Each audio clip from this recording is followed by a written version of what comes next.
You've built across defense, delivery, and real estate. How do you consistently spot the next big opportunity? Well, I think that I have like an insatiable curiosity about everything. So I like to constantly consume information, which inevitably leads to uncovering inefficiencies, more questions and problems that can be solved, or industries that are sleeping without innovation or change. I think everyone does that. I think that one of the key differentiators for me is that I'm risk tolerant, and the risk for me is not to try.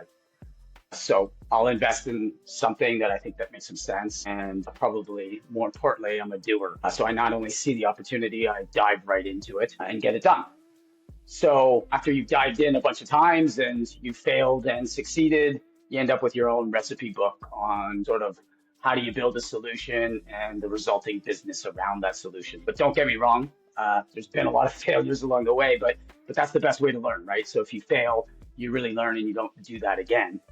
But the only way to fail is to actually take the risk in the first place. So I think that that's how I find things is that I'm always looking. And when I find, I jump in.